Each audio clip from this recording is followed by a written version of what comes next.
I might just, I need to slide down a little bit on this chair. Try this chair, because this chair's That'll be alright. Yeah. Can everyone hear me? Rich, just give us a thumbs up if you can hear me. Lovely. Perfect. Yeah, got you. Richard, if you're okay to start, and then who else have we got? We've got Cal on the call as well. Cal, have you got any questions today? Yep, got a couple. Lovely. And Scott, we've got you on the call as well, haven't we, from Talk? Yeah, all good. Lovely. So it'll be Richard, Scott, then Cal, and then if you've got any questions beyond that, if you can use the chat facility as usual. We're all recording at this end. It's nice of Richard to be here and not just... Well, it's, we've got the A-team with us today, so happy days. Richard, when you're ready, please, mate. Yeah, it's good to see you too, Johnny. You doing well? Yeah, not too bad, thanks, pal. You? Yeah, not so bad. Cheers. Obviously, you guys had time to discuss, reflect on yesterday's game. What's come out of that, and what are your reflections now? Look, naturally it's disappointing to lose a game, isn't it? And to have got ourselves into a position which was ahead of the rate and ahead of the game. Really, we would have liked to have got over the line. That's the bottom line of it. But like you say, it's the reflections of it and how we go about getting better. And everyone will have gone away last night hurting. Because it's not a nice feeling losing a cricket game, and reflected, and then we've got training tomorrow to implement those things that we can get better at. Owen talking after the game say that you can have the best game plan in the world, but if you don't sort of think on your feet during it, key situations, it's not necessarily going to get you over the line. Is that the biggest thing to come out of yesterday's game? Look, I think our game plan has been very good over the last 4 years and has got us to where we're at with our one-day cricket. And I don't think even yesterday we did a huge amount wrong. There was key, like you just mentioned, there was key periods that we just didn't capitalise on. And whether that be for a number of different reasons, individuals capitalising on those key moments, and we lost the key moments in the game. So like I mentioned, people will have gone away last night and thought about that to then put into practice things that we can get better at. We're obviously playing at the same ground. It'll be you would think, a similar kind of wicket, and it'll be about actioning those things that we can get better at. And I know as a team, you guys have said that, look, you want to be tested on this tour. You want to be put into tough situations, especially with the World Cup in a couple of years in mind over in India. With that in mind, then, is this a good scenario for you guys to find yourselves in right now? Yeah, absolutely. I think it's another building block towards that. We spoke about building blocks for the 2019 World Cup, putting ourselves in different circumstances and situations, and coming out the other end of that, being better players. And like you say, it will test us again, and it's not going to be the only challenge over the next period of time that we're going to have and come up against. You guys know that we're missing a few of the guys, and it's an opportunity for people to come in and play in different roles, but also implement the skills that potentially other players that are resting have within the team. Because if for whatever reason they're injured, or whatever reason it would be that there's an injury to someone that's currently playing and someone else needs to come in and play, then you need to have the options. And what about your own form as well? Because it's been a tough few weeks, but you seem to come back with a bang yesterday. I know you'd have liked to have brought up 3 figures, but it's a good lot on us. Yeah, I've been pretty happy, mate. Like, to be honest with you, I was happy in the T20s, the runs that I scored in there, batting at number 4 and contributing, being there at the end was in 2 of the games was really pleasing for me. And then obviously first time since September, I think it was. I think Australia was the last ODI, so being back at the top of the order, naturally, yes, I'd like to have got 3 figures, but I think it also says where we are as a group of players, that we're not being ultra selfish with everything as well. Like you're trying to take the game on, you're trying to take the game forward, and that's the most important part of it. So from a personal level, I'm happy with how I'm playing, happy with how I'm moving. I'm striking the ball as well as I have been, and yeah, hopefully that continues. And a final one from me. I mean, it's difficult when there's so much international cricket on it. I know Chris has got to balance resting players with keeping the guys in form in the side. But does it help that you have had a few weeks across all forms of cricket in the side now? Because you played well in Sri Lanka, then obviously had a rest, and then you come back in different conditions. Like I said, it's a difficult juggling act, isn't it? It's very difficult. I mean, from January the 2nd until now, just have it. There's been 10 days, I think, that I had at home, and then we're across the board.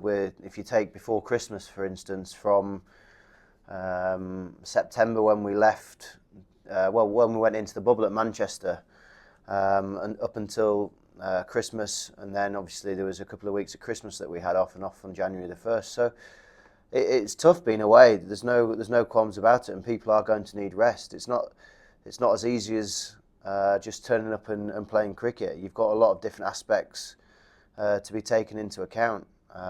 Living on a certain floor of a hotel all the time, not being able to leave the hotel to go for a walk or have any of your own space in some ways, to nip to the coffee shop or go for the hour of exercise that you get in England, coupled with being away from people's families and everything. It's tough, and that break that people are getting at certain points through the winter has been important for people's mental health and physical, because we all know the amount of cricket that there is coming up and the schedule that we have got. We're only 7 months away from a World Cup, coupled with, off the back of that, an Ashes, and then a West Indies tour off the back of that next winter. So, and that's without even mentioning anything to do with the English summer. So it's not an easy thing scheduling in when people may get a slight break. Absolutely. Best of luck with the rest of the tour, Jonny. Thanks. Scott Taylor, please. Hey Jonny, I was reading you average over 50 at the top of the order in ODI cricket, striking it better than a run at ball. What is it about the 50 over format that suits your game so much? I think it's something that just being able to strike the ball. I think that's the playing good cricket shots, good solid strong cricket shots is the biggest thing, and almost going at it with a free mind, being able to stand at the other end and just watch the ball and trust your instincts is the bit that I've taken from it over the last few years. Trust yourself and trust your instincts on it. And as a man that's batted from everywhere from 1 to 7, how important has it been that when you come and play ODI cricket, you know that it's you and Jason at the top of the order? How much does that help with your preparations? Yeah, it helps a lot. Having some stability in where you're going to be batting is important, because you're able to prepare for that. You're able to come into the one-day series knowing potentially your game plan, knowing where you're going to be and how you can go about it, and the challenges that the opposition may throw at you. And what is it about Jason's game that suits your game so well to be that clinical partnership that you guys are at the top of the order? I think that the way in which bowlers try and bowl at us both kind of has the same. The way in which the bowlers come at us, we've got different strengths. I think that really helps. So, for instance, I've spoken about it before. There's been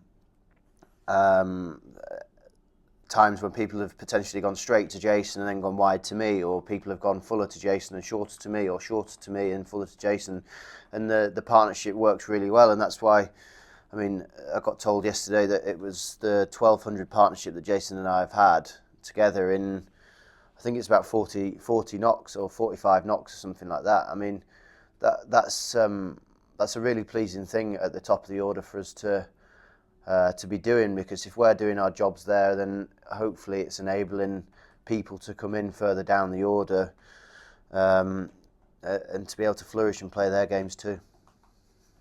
Just finally for me, Owen was speaking about, given the lack of the ability to have a full strength side in the summer because of the rest and rotation you touched on with Richard, how important is this upcoming IPL for you in terms of learning the different conditions, the different grounds in India ahead of this T20 World Cup? Yeah, it'd be great. I think it'll be a great opportunity, like you say, to play at the different grounds that we could potentially be playing at during that World Cup. Also to see how different teams will go about bowling in those conditions. Because naturally with the dimensions of grounds, but also the wickets, I think that they'll vary as to how attacks go about defending totals, but also how batsmen go about setting them. So yeah, it'll be an interesting competition for that. Okay, thanks, Jonny. No worries, thanks, Scott. Cal Sajjad, please. Hi, Jonny. Oh, sorry, I can't hear you. Have another go, please, Cal. Yeah,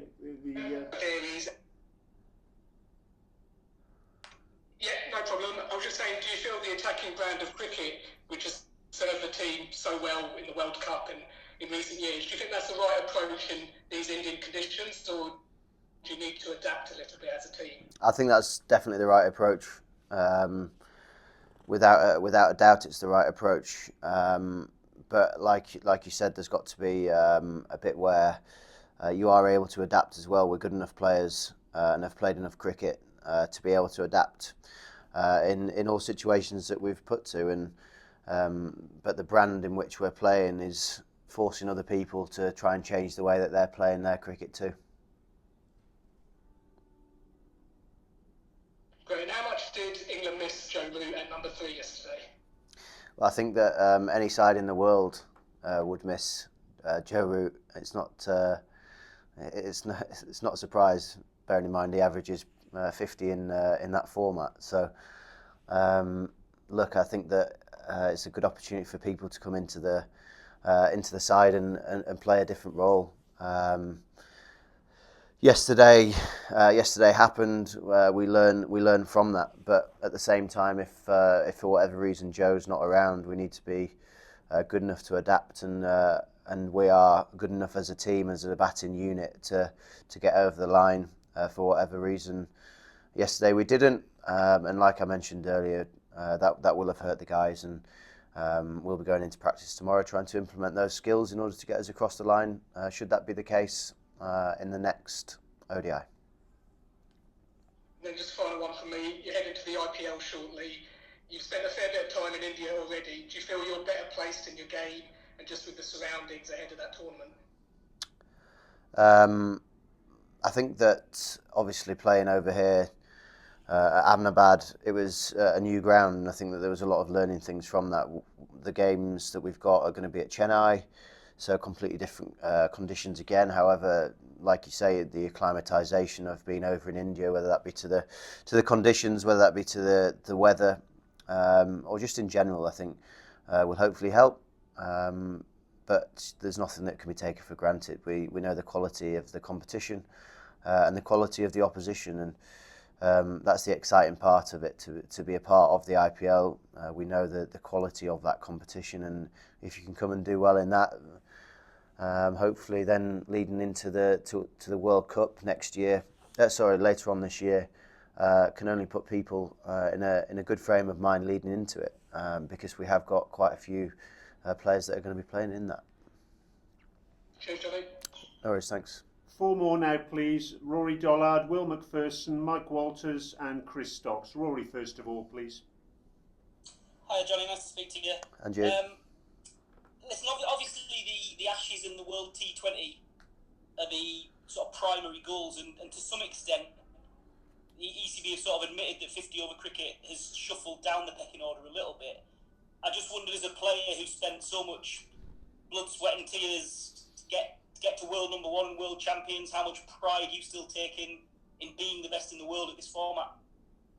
I take a heck of a lot of pride in it. That's the reason why we play the game. That's the reason why we won the World Cup, because of the pride and the passion that we put into it, and that's not going to change over the next 3 years leading into the next World Cup.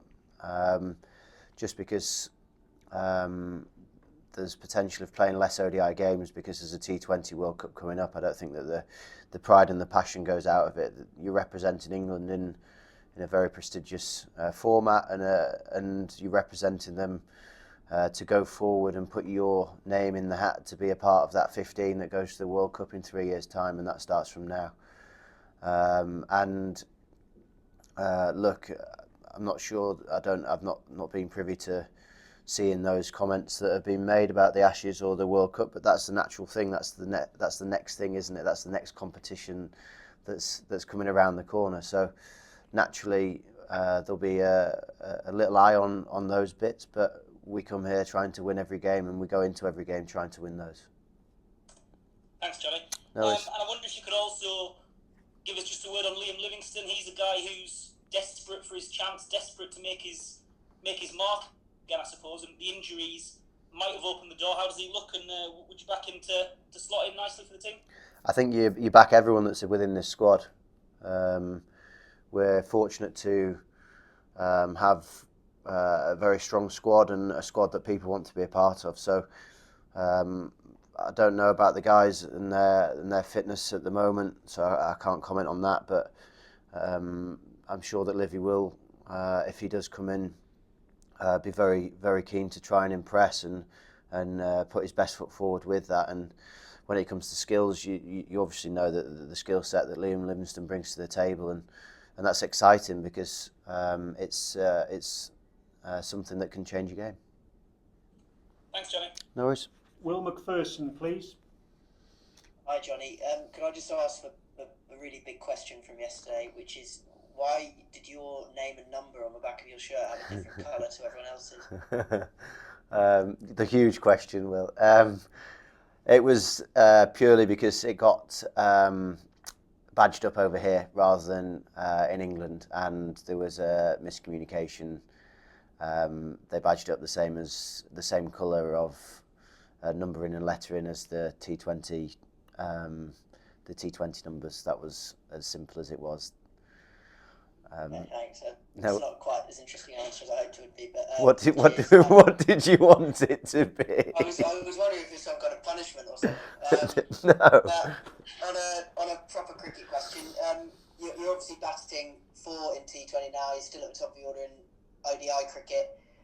How do you feel your development in that role came along in the 5-match series we've just had? How do you feel it's going? I'm happy with it. I was there at the end in 2 of the games. I think that if you're batting at 4, to be there at 2 out of the two of the games, 3. Well, if you take South Africa in, to be at the end in Newlands and the end in 2 of these games here, I'm pretty happy with how that's going. I think that it's great to be developing those skills, because, like you say, it's slightly different. It's a different role, but at the same time, it's a good role to be in because you've got an opportunity to be there at the end winning games. Thanks. 2 more now, please. Mike Walters and then Chris Stocks. Mike? Jonny, hello. In the last 14 one-day internationals, you've scored 300s, 90 odd yesterday, 280s, a couple of 40s as well as the go hard or go home approach to England having one-day cricket. Is your approach as an opening batsman go big or go home? Because your recent form would appear to suggest that. Thank you very much. I want it to be that. I want it to be that approach, and ideally it would have gone a little bit bigger because those 80s would have turned into hundreds and those 90s would have turned into hundreds as well, Mike. But I think that's important, because if you get in starts at the top of the order, if you can be going on to get in your 80s, 90s, 100s, then you're batting until 25, 30 overs, 35 overs, etc.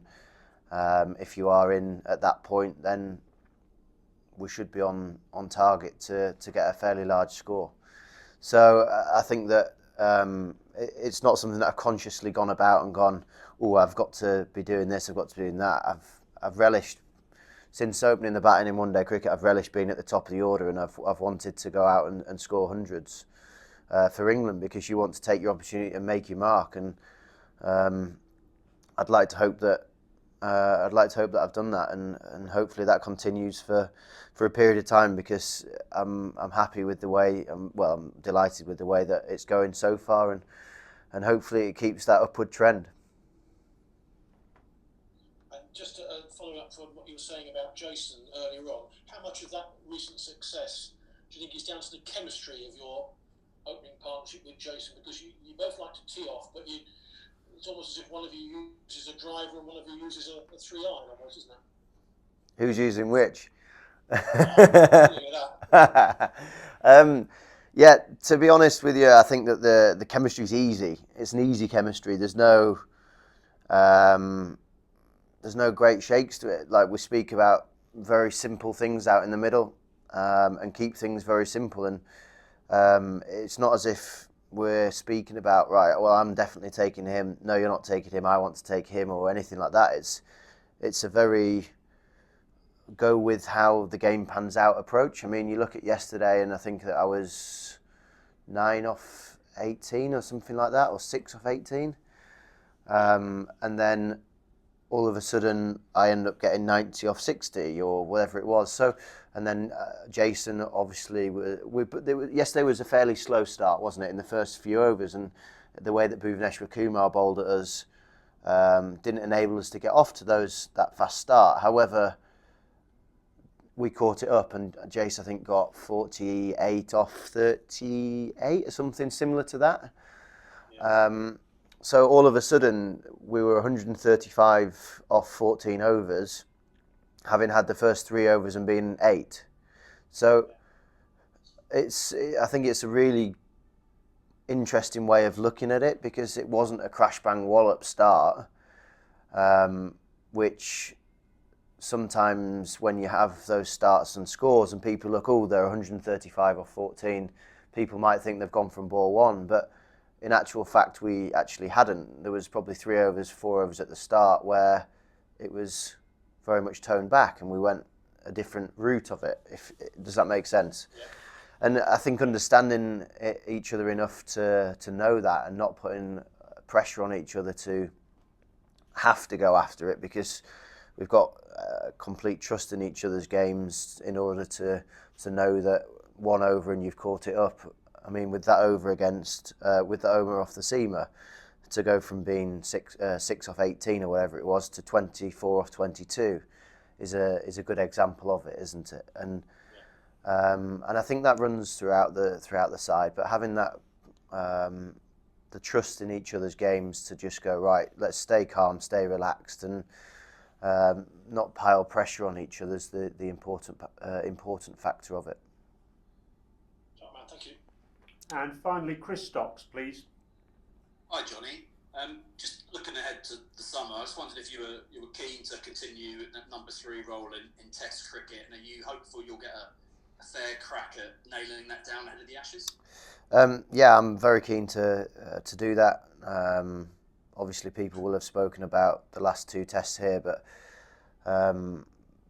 prior to that in Sri Lanka, to score the runs and come in at 3, and previously at 3 for England, I've been pretty happy. So hopefully I do get more than four games there, because like we said, I'd gone home in between, and even with those lower scores in the last couple of tests, average wise, I was still okay. There wasn't anyone in those last 2 games that exactly lit it up, was there? Let's be honest about it. So a pink ball test match at a new venue that nobody scored any runs at, and then obviously the last game, I thought obviously an umpire's call decision that didn't necessarily go my way in the first innings.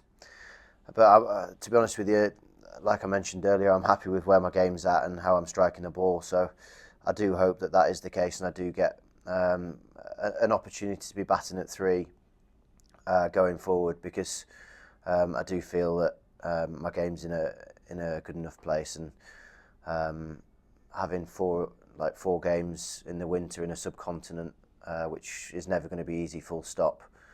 As we've seen throughout this winter, is something that, look, you know how hard it is over here, but going to England and back home in the summer to England, and then moving forward with the experiences that I've had over in Australia, I think going to Australia with a wealth of experience gives you, as we know, whether you're entering a major tournament, gives you a better chance of having success over there. So yeah, that is something that I do want to pursue, and hopefully I am given that opportunity. Thank you. Thank you, everyone. Take care, and speak to you tomorrow. Thank you. Thanks, everyone.